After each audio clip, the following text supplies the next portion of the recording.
बरेचदा बरेच लोक नुसतं रेसिपी बघून विचार करतात की अरे हां, हे रेसिपी मला जमेल का?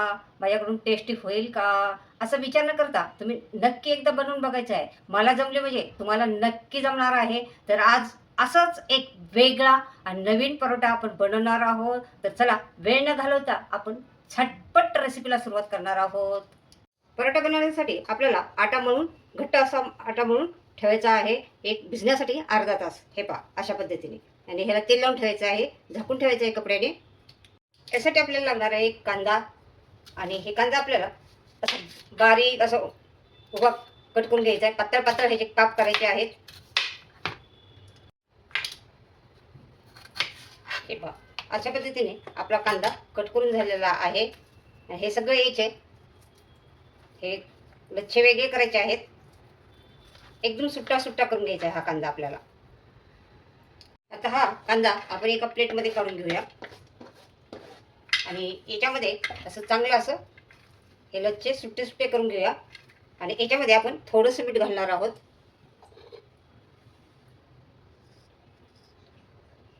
हे पहा कारण आट्याला पण मीठ आहे.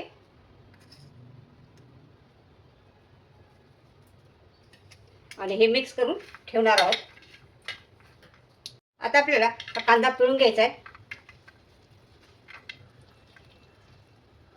जेवढं पाणी निघेल तेवढं काढून घ्यायचं आहे आपल्याला हे कांद्यातलं. हे निघते बघा पाणी मीठ टाकल्यामुळं. हे पहा आता याच्यामध्ये आपल्याला घालायचं आहे पाव चमचे इतका ओवा. आणि ओवा हातावरती क्रश करून घ्यायचा आहे. त्याच्यामुळे आपल्या परोठ्याला स्वाद खूप छान येतो. एक पाव चमचे इतका धने पावडर आहे. पाव चमचे इतकं जिरे पावडर आहे. आणि अर्धा चमचा इतकं लाल तिखट आहे. अर्धा चमच्यापेक्षा कमीच आहे. आणि त्याच्यानंतर एक मिरची हिरवी मिरची बारीक कट करून घेतलेली आहे. आणि थोडंसं बेसन पीठ घेतलेलं आहे. आणि याच्यामध्ये हा बारीक कट करून धनिया घेतलेला आहे. हे पहा आणि हे सगळं चांगलं मिक्स करून घ्यायचं आहे आपल्याला. हे पहा हे सगळं मिक्स करून घेतलेलं आहे. याच्यामध्ये मीठ घालायचं नाही. आपण मीठ पहिलंच घातलेलं आहे. हे आपलं परोठ्याचं स्टफिंग आहे. याला तुम्ही सारण पण म्हणू शकता. तर चला आता असं आपल्याला चपातीचा गोळा तळून घ्यायचा आहे. आणि असे 2 गोळे तळून घ्यायचे आहेत आपल्याला. आणि याला चपाती लाटून घ्यायची आहे आपल्याला. चपाती म्हणजे असं त्याला फोल्ड नाही करायची, नुसते अशी लाटायची आहे.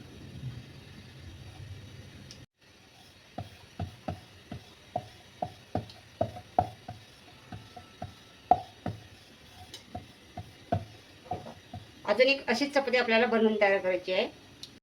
अशा पद्धतीने आपण 2 चपात्या लाटून घेतलेल्या आहेत. हे पहा आणि आता आपल्याला हे सगळं हा कांद्याचा मसाला याच्यावरती भरायचा आहे. वरच्या ह्या परोठ्यावर भरून घ्यायचा आहे. हे पहा असं चांगलं भरून असं सुटसुटीत करून घ्यायचा आहे.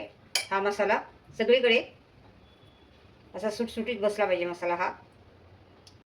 हे पहा अशा पद्धतीने आपण हे कांद्याचा मसाला याच्यावरती पसरलेला आहे. आपण आज बनवणार आहोत कांद्याचा लच्छा परोठा. तर आता बघा ही कट करायची पद्धत पण वेगळी आहे.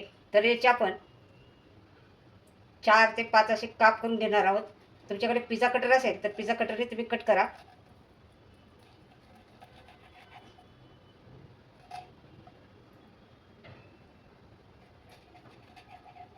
चपाती मोठी असेल तर 5 करा आणि छोटे असेल तर 4 करा.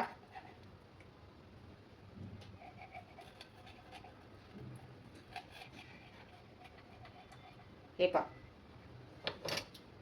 आता आपल्याला इकडचा ही पट्टी उचलायची आहे आणि अशी रोल करत करत करत जायचे आहे.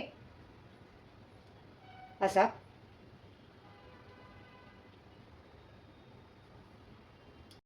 ही पट्टी आपली संपूर्ण रोल झालेली आहे. आता आपण ही पट्टी दुसऱ्या पट्टीवरती ठेवून असं रोल करणार आहे. याच्यामुळं आपलं सारण असं बाहेर येणार नाही आहे. तर हे पहा असं संपूर्ण कवर होते याला.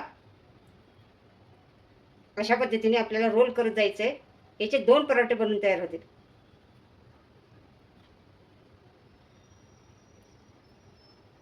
हे पहा अशा पद्धतीने आपण हे पण बनवून घेऊया.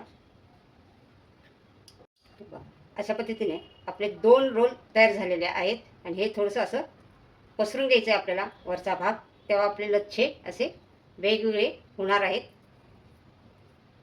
चला असं थोडंसं आपण दाबून घेऊया. हे पहा, हाताला थोडंसं पीठ लावायचं आहे, नाहीतर ते हाताला चिटकेल.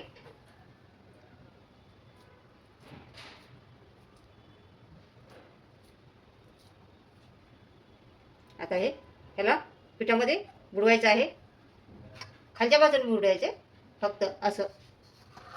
हे पहा, थोडं पीठ लावून घ्यायचं आहे याला आणि असं हे करायचं आहे. वरच्या बाजूने आपण बुडवणार नाही पिठामध्ये, फक्त त्याच्यावरती थोडंसं पीठ घालणार आहोत, जेणेकरून ते बेलण्याला चिकटणार नाही आहे. आणि हलका हलकासा आपल्याला हा लाटून घ्यायचा आहे आता. हे बघ,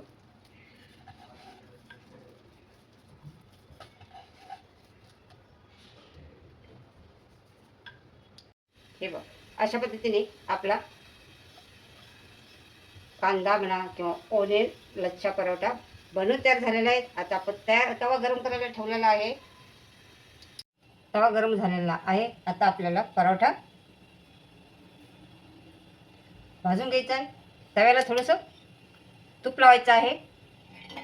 तुम्ही बटर वापरू शकता आणि तेल पण वापरू शकता, तुमच्या आवडीप्रमाणे तुम्ही वापरू शकता. आणि याच्यामध्ये घालायचा आहे परोठा. आपलं बघा किती मस्त दिसते परोठा आपला. हे बघा, खालच्या साईडने आपला परोठा मस्त झालेला आहे. याला आपण आता तूप लावून घेणार आहोत. परोठ्याची टेस्ट म्हणजे परोठा म्हणलं तूप आणि बटरनेच परोठ्याला छान टेस्ट येते. आणि दोन्ही बाजूला असा खरपूस भाजून घ्यायचा आहे आपल्याला हा परोठा.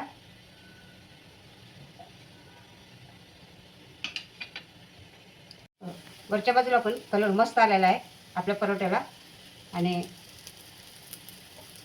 अगदी लेअर दिसतात.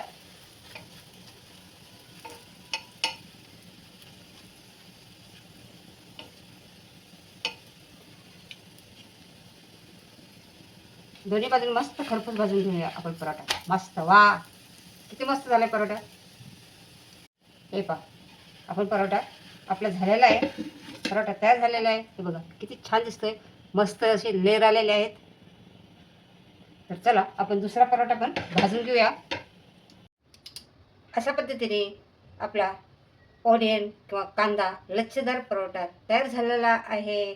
बघा, हे दिसायला किती सुंदर दिसतोय, तेवढाच खायला पण टेस्टी लागतो. तर हा परोठा तुम्ही नक्की करून बघा. मला जमला म्हणजे तुम्हाला नक्की जमणार आहे. आणि अशाच किचन चॅनल तुम्ही नवीन असेल तर चॅनलला सबस्क्राईब करायचं आहे, लाईक करायचं आहे. पुन्हा भेटणार आहोत आपण नवीन नवीन रेसिपी घेऊन. तोपर्यंत तुम्हाला सगळ्यांना बाय बाय.